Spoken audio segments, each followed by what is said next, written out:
मुंबईसह राज्यातल्या 29 महापालिकांसाठीचं मतदान ईव्हीएम मध्ये बंद. उद्या सकाळी 10 नंतर मतमोजणी. मतदानानंतर शाई पुसल्याच्या अनेक तक्रारी समोर. सॅनिटायझर लावलं तर शाई निघतीये. शाईच्या मुद्द्यावरून ठाकरे बंधूंची टीका. प्रशासन सत्तेसाठी कामाला लागल्याचा ठाकरेंचा आरोप.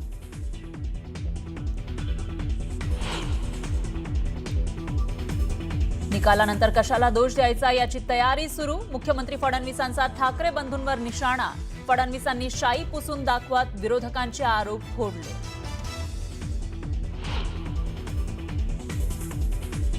उद्धव ठाकरेंच्या आरोपांवरून भाजपची टीका. ठाकरे बंधू राजकीय नटसम्राट आणि रडके. आशिष शेलारांची टीका. तर शाई पुसणाऱ्यांवर गुन्हा दाखल करण्याची मागणी.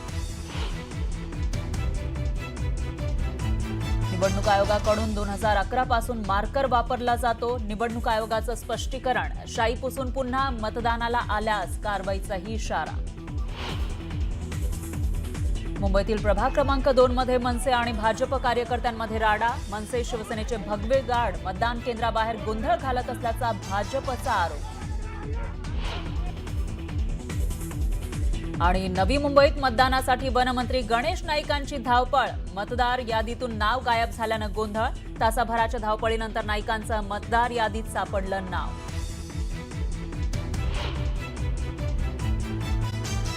नमस्कार, आपल्या सोबत आता आहेत मोहित कंबोज, भाजपाचे नेते. आम्ही आता अगदी मुंबई महानगरपालिकेच्या समोर उभे आहोत. मतदानाची प्रक्रिया संपत आलेली आहे आणि आता उद्याच्या दिवसाकडे सगळ्यांचं लक्ष आहे.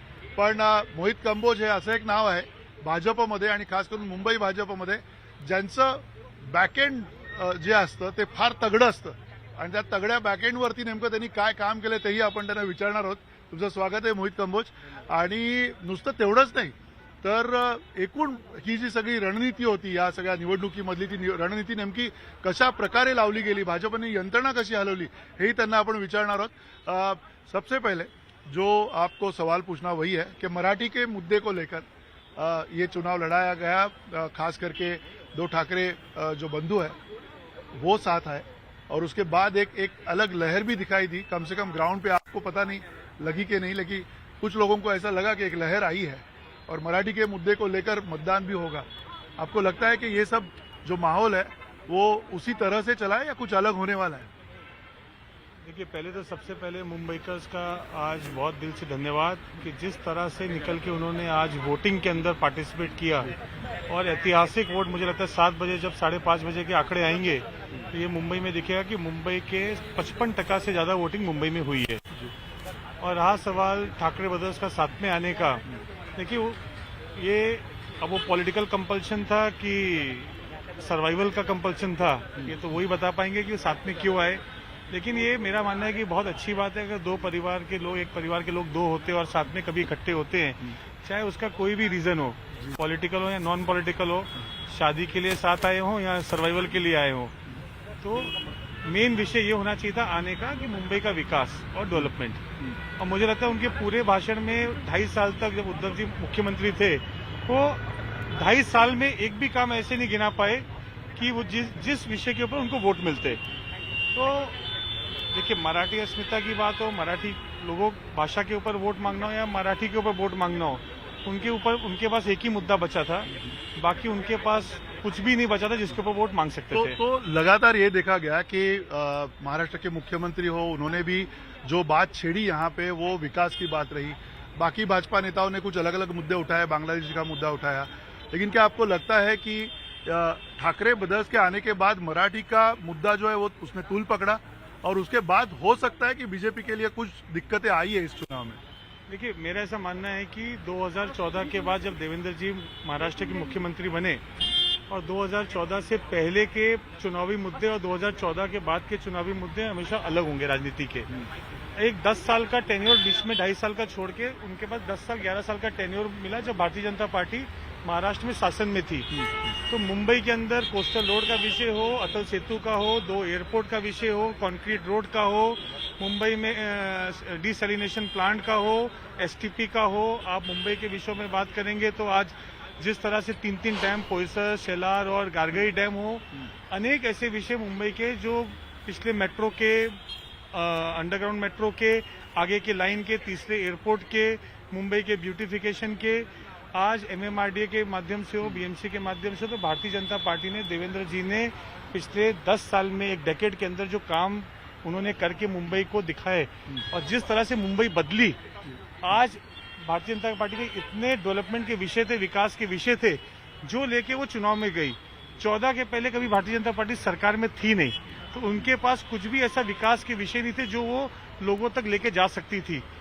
इनफैक्ट कांग्रेस के पास कभी भी इतने साल राज करने के बाद शासन में ऐसे कोई मुद्दे नहीं थे, वो मुद्दे लेके कभी भी वो लोगों के पास जाती।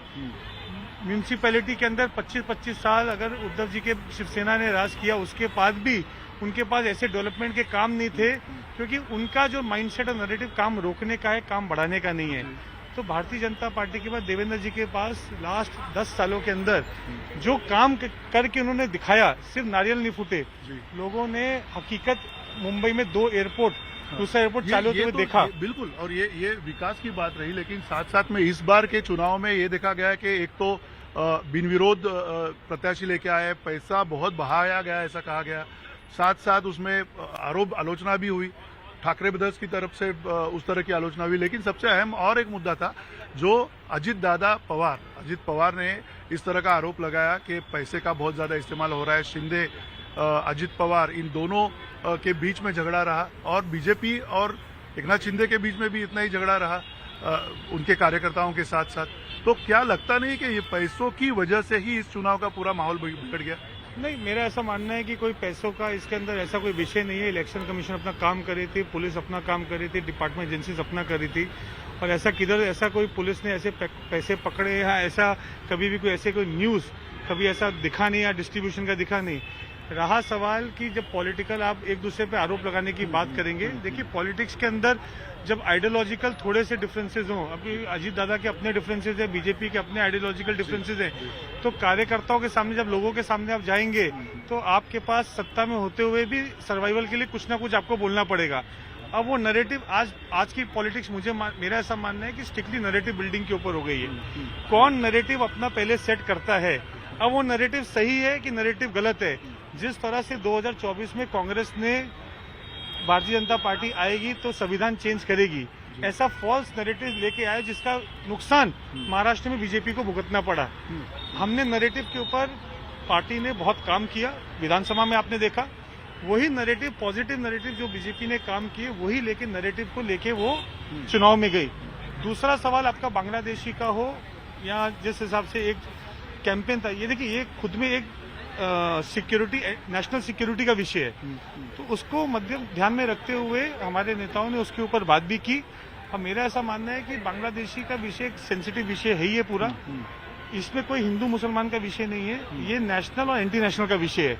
और कोई भी चुनाव, कोई भी शहर की सुरक्षा, जब मुंबई ने इतने बॉम्ब ब्लास्ट देखे, 1993 का बॉम्ब ब्लास्ट देखिए आप, ट्रेन बॉम्ब ब्लास्ट देखिए, यहाँ पे आपने हमला देखा, कितने बॉम्ब ब्लास्ट देखे, तो मुंबई में कभी भी आप ये विषय को, सिक्योरिटी विषय को माइनस नहीं कर पाएंगे। डेवलपमेंट के साथ साथ एक और बात पूछना चाहूंगा मैं कि जिस प्रकार से वोटिंग हुआ है अभी, क्या आपको लगता है कि जो जिस प्रकार पिछले बार 2017 में 55.53 था, 53 था, तो क्या इस बार ज्यादा होगा, कम होगा, आपकी प्लानिंग क्या रही है? देखिए मेरा ऐसा मानना है कि जिस तरह से मुंबईकर के अंदर चुनाव को लेकर जो आज जोश दिखा, और सबसे बड़ी बात कह रहे सर, मेरा ऐसा मानना है कि वोटर ना बहुत साइलेंट है। वोटर अपना निकलता है घर से, अपना कर्तव्य पूरा करता है और घर पे वापस आता है। वो पूरे दिन ना 20 दिन तक, जब तक कोड ऑफ कंडक्ट रहता है ना, वो किसी को, प्रत्याशी को पता चलने नहीं देता किसी पार्टी को कि उसके मन में क्या है। लेकिन मैं आज जिस तरह से लोगों के अंदर उत्साह दिखा, और जहां जहां मैं गया वहां पे मेरे को जो देखने को लोगों को मिला, मेरा ऐसा मानना है कि देवेंद्र जी का जो 2014 से लेकर 25 तक जो डेवलपमेंट का मॉडल है, और जो उन्होंने अपने जितने इंटरव्यूज हैं या अभी तक जितने उन्होंने रैलीज की, उन्होंने फर्स्ट नरेंद्र मोदी जी जो विकास की बात करते थे, उसी चीज को देवेंद्र जी आगे लेके गए। और कल का जब रिजल्ट देखेंगे तो भारतीय जनता पार्टी 100 क्रॉस करेगी इंडिविजुअली, और भारतीय जनता पार्टी का मेयर मुंबई में बैठेगा। तो मुंबई में इसी जगह पे हमें दिखाई देगा, पहली बार भाजपा का मेयर बिठा हुआ यहाँ पे, और खास करके सत्ता पूरी तरह से सत्ता प्राप्त होगी बीजेपी को, या फिर जैसे 100% भाजपा होगी, या फिर भाजपा को जो अपने साथी है उनको साथ में लेके सत्ता बनानी होगी? देखिए, महायुति में इलेक्शन हुआ है, महायुति की सत्ता होगी, लेकिन 100% भारतीय जनता पार्टी महायुति का मेयर 100% भारतीय जनता पार्टी की 100% में 100 सीट से ज्यादा होगी, ये मैं आपको वादा करता आपका एग्जिट पोल है, कुछ आया है वो एग्जिट पोल? एग्जिट पोल नहीं है, ये तो एक अनुमान रहता है। जिस तरह से कार्यकर्ता, इतने लाखों कार्यकर्ता जिस तरह से काम किए, नीचे उतर के ग्रास रूट पे जो एक लोगों का रिस्पांस आता है, लोगों से मिल के जो लगता है, आज आप भी देख सकते हैं, आप भी लोगों से मिल रहे हैं, तो जिस तरह से कामों के ऊपर वोट हुआ, इलेक्शन हुआ है, बहुत पॉजिटिव इलेक्शन हुआ। मेरा ऐसा मानना है कि महाराष्ट्र में ये पहला ऐसा इलेक्शन है जो कामों के ऊपर हुआ है। लेकिन मैं यही पूछना चाहूंगा, क्योंकि हमारे दर्शक भी जानना चाह रहे हैं कि अगर वोट बढ़ता है, वोट का अगर प्रतिशत बढ़ता है, तो उसका फायदा किसको होगा और कैसे होगा? देखिए, एक तो जिस हिसाब से वोट बढ़ता है, ये आपने हमेशा देखा है कि पहले कहीं ना कहीं स्लम के वोट, कुछ अमुक जातियों के वोट बाहर निकलते हैं। जो एक उत्साहित वोट जो हम हमेशा मानते हैं कि भारतीय जनता पार्टी का होता है, वो उत्साहित कम होता है और घर से बाहर नहीं निकलता है। तो जैसे जैसे वोट परसेंट बढ़ता है, वैसे वैसे भारतीय जनता पार्टी का जो वोटर है वो उत्साहित होकर जब वोट देने आता है, तो ये जो गेन है ये कहीं ना कहीं भारतीय जनता पार्टी की तरफ जाता है। और मेरा मानना है 50% के ऊपर जैसे जैसे आगे आगे जाएगा, वैसे वैसे हर परसेंट के ऊपर 7 सीटें भारतीय जनता पार्टी की बढ़ेगी। तो कुल मिला के जो आपका जो होमवर्क है इस पूरे आंकड़ों को लेकर, वो होमवर्क रेडी है, और कल जाके आपको और कुछ ज्यादा जोड़ तोड़ गतिविधियां उस तरह का कुछ करने की जरूरत नहीं होगी? देखिए, महायुति बहुत भारी मार्जिन से, मेरा ऐसा मानना है 29 जो कॉरपोरेशन है उसमें 25 से ज्यादा कॉरपोरेशन के अंदर महायुति के मेयर बैठेंगे। कोई किसी भी गठबंधन या आगे से पीछे से कोई जरूरत नहीं पड़ेगी, क्योंकि डेवलपमेंट के ऊपर ये पूरा चुनाव गया है। पूना का देख लीजिए डेवलपमेंट, पिंपरी चिंचवड़ का देख लीजिए, नासिक का देख लीजिए, नागपुर का देख लीजिए, अमरावती का देख लीजिए, हर एक कॉरपोरेशन के ऊपर विकास के ऊपर गया है। और लोगों ने ये, उनके जो स्वप्न थे, जो आज तक पहले कांग्रेस के जमाने में नारियल फूटते थे, भारतीय जनता पार्टी में मुख्यमंत्री देवेंद्र जी ने जो नारियल फोड़े, वहां पे भूमि पूजन किया और काम कंप्लीट करके रिबन भी उन्होंने काटा। तो ये जिस तरह से उन्होंने पूरा आज ट्रांसफॉर्म महाराष्ट्र किया है, ये कल उसकी जीत होगी। जी बिलकुल, शुक्रिया हमसे बात करने के लिए। न्यूज 18 मराठीवरती ही मुलाखत जी आहे ती महत्वाची अशासाठी आहे की मोहित कंबोज हे अतिशय महत्वाचं नाव आहे, आणि खास करून भाजपच्या या संपूर्ण प्रचार यंत्रणेमध्ये, निवडणूक यंत्रणेमध्ये मोहित कंबोज यांचा सिंहाचा वाटा असतो, आणि त्यामुळे ते मनमोकळे आपल्याशी बोललेले आहेत। त्यांचा अंदाज आहे की महानगरपालिकेमध्ये उद्या खास करून मुंबईमध्ये अर्थातच भाजप ही मोठ्या संख्येने येईल, पण आपल्याला कळेल नेमकं काय होतंय, कारण मतदानाची प्रक्रिया जी आहे ती चालूच आहे, आणि त्या प्रक्रियेमध्ये मोठ्या संख्येने प्रत्येक पक्षाचा, प्रत्येक विरोधी पक्षाचा आवाज घेऊन प्रत्येक मतदार आपापल्या पद्धतीनं आपला हक्क जो आहे, मताधिकार जो आहे तो आपल्या समोर आणताना दिसत आहे। आणि या सगळ्या पार्श्वभूमीवरती एकूण येणाऱ्या काळामध्ये आपण बघूयात, उद्याच बघूयात की नेमकं काय होणार आहे। थोड्या वेळाने आपण एक्झिट पोल आणि एकूण आकडेवारी काय असेल तेही बघणार आहोत। मतदानाची टक्केवारी जसजशी वाढत जाईल तसं मोहित कंबोज म्हणाले की फायदा भाजपचा होईल, पण आपण बघूया असेल, आणि थोड्याच वेळात त्याबद्दल आपण प्रदीर्घ अशी चर्चा करूयात।